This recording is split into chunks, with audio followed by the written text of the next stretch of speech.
This, my cherubs, is a silly book, but one I think you'll think is a lot of fun.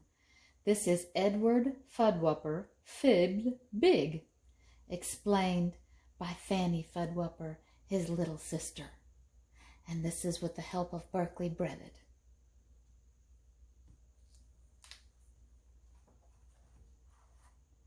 From a long line of liars, there's none higher upper.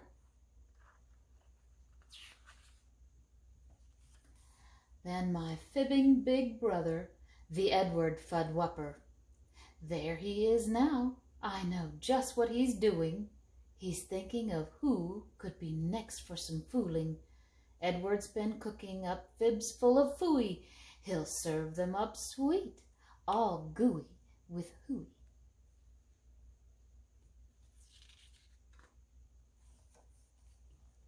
Last week he fibbed big and told Mabel Dill, I read that you've been voted the Queen of Brazil. They want you to come. Bikinis bring 10. I think Mabel went. No one's seen her since then. Yes, he thought them up long, and he thought them up tall. But did he think of me? Much? No, not much. Not at all.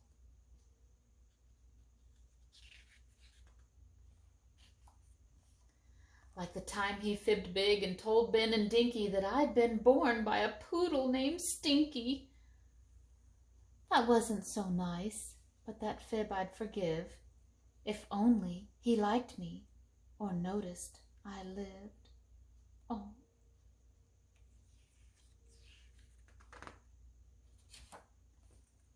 Early this morning he did it again. He whacked a baseball and things smashed in the den. Dad rushed on over and found Mom's cracked pig. Then Edward Fudwupper fibbed way, way too big. Do you see the baseball?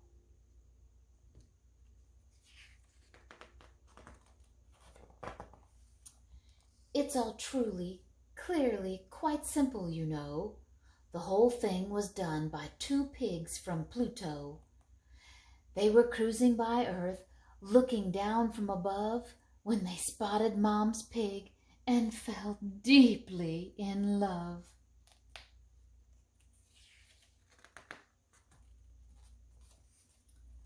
So they dropped one pig here. He just could not resist. That passionate porker insisted a kiss. But he leaned in too far, and Mom's pig hit the ground. On Pluto, you see, they kiss sitting down. Is that so silly?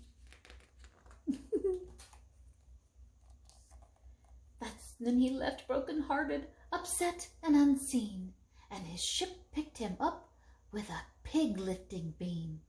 And that's all, that's the truth, said Ed the fib slinger.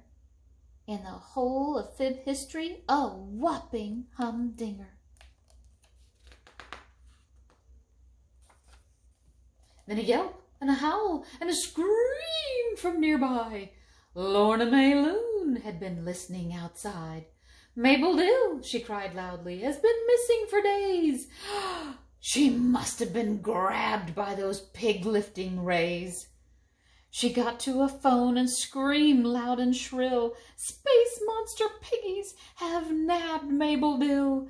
They're coming for me, and they're coming for you. Send the Army and the Air Force and a dog catcher too.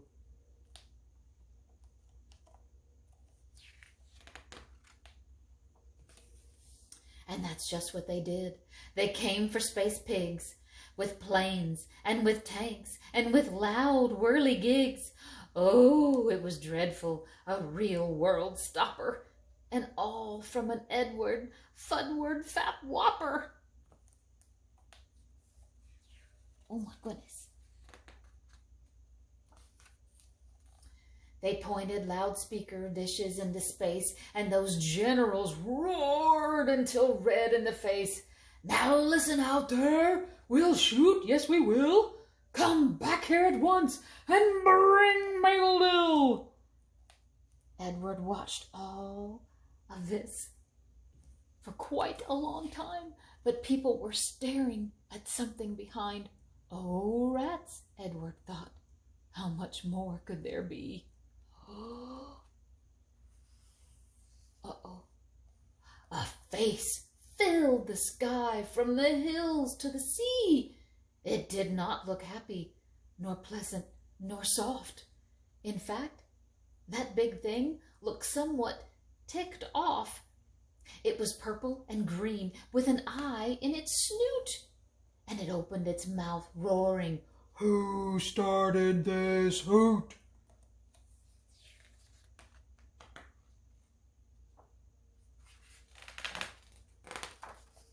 "I live close by, quite so, just 2 galaxies down, and I just cannot sleep with this fuss and this sound.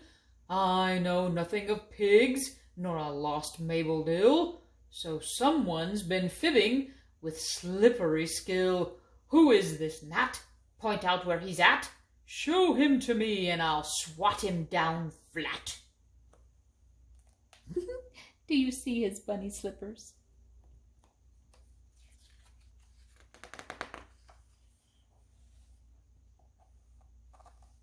Uh-oh. And that's just what they did. Each dad and each mother. They pointed right up at my shaking big brother. Edward dropped low. He was scared 10 times double. He'd fibbed way too big and was now in huge trouble. Then wait. What's that sound? A voice small and fine. Everyone stopped. Whose was it? It was mine. "Oh, please," I called out. "It's my fault, don't you see? I broke that blue pig. Edward's fib was for me. So, dear grumpy thing with 3 eyes in your head, see that it's me you should swat down instead." What could I do? Edward faced a big mess. I told a fat fib, yes. I'd learned from the best.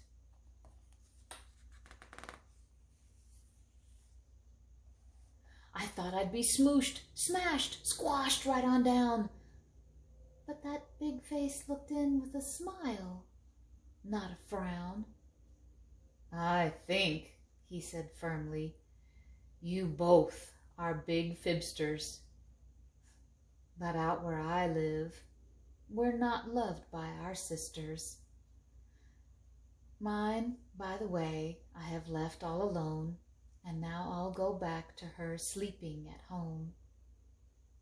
He looked at me odd, kinda sad, kinda blue. It sure would be nice to have one like you.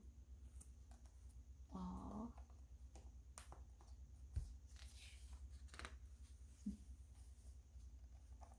Then he turned round his ship, and back home he drove her, and I turned to find Edward looking me over. He said not a thing as we walked back to Dad, where there he looked up and confessed, "I've been bad." So we taped, and we glued, and we fixed Mom's pig, and we told Mom the truth, that we'd fibbed, fat and big. Our folks hugged us both and collected no fines.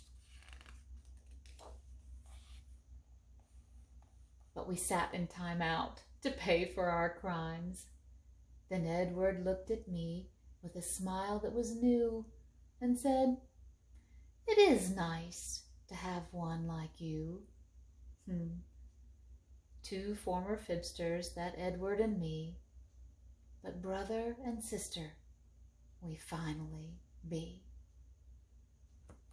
Well, they tried to fix Mom's pig.